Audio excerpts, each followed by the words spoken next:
بسم الله الرحمن الرحيم.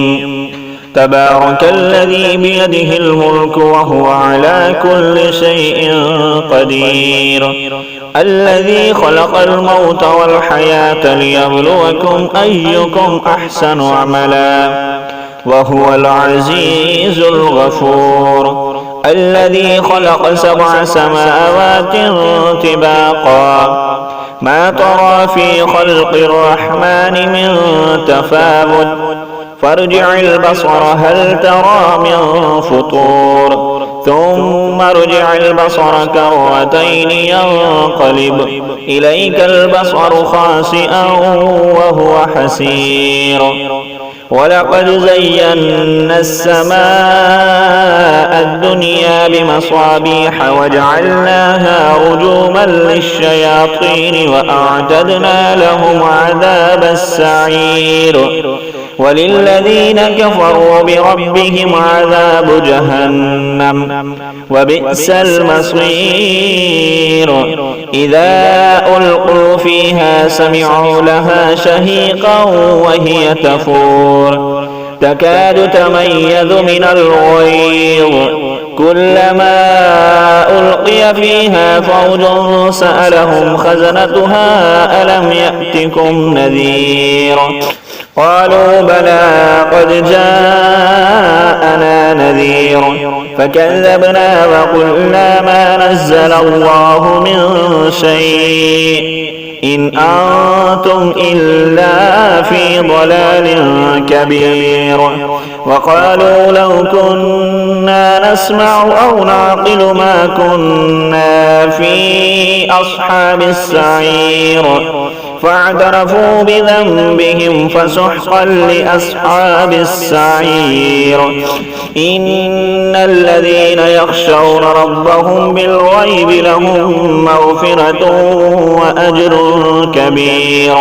وأسروا قولكم أو اجهروا به إنه عليم بذات الصدور. ألا يعلم من خلق وهو اللطيف الخبير. هو الذي جعل لكم الأرض ذلولا فامشوا في مناكبها وكلوا من رزقه وإليه النشور. أأمنتم من في السماء أن يخسف بكم الأرض فإذا هي تمور أم أمنتم من في السماء أن يرسل عليكم حاصبا فستعلمون كيف نذير. ولقد كذب الذين من قبلهم فكيف كان نكير. أولم يروا إلى الطير فوقهم صافات ويقبضن ما يمسكهن إلا الرحمن إنه بكل شيء بصير.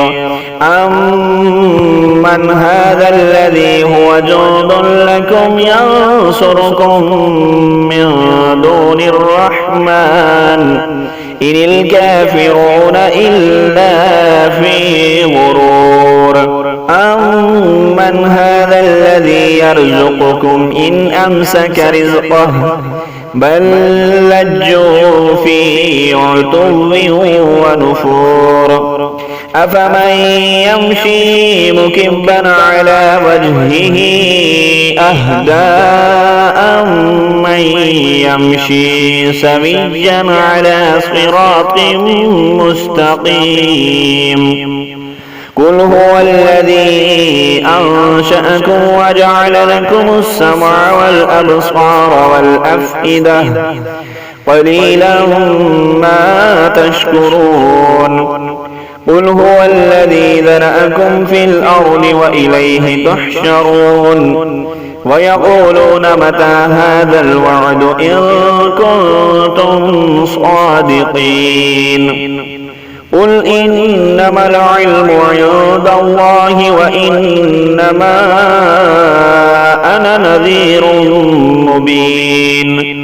فلما رأوه رأوا زلفة سيئت وجوه الذين كفروا وقيل هذا الذي كنتم به تدعون قل أرأيتم إن أهلكني الله ومن معي أو رحمنا فمن يجير الكافرين من عذاب أليم قل هو الرحمن آمنا به وعليه توكلنا فستعلمون من هو في ضلال مبين قل أرأيتم إن أصبح ماؤكم غورا فمن يأتيكم بماء معين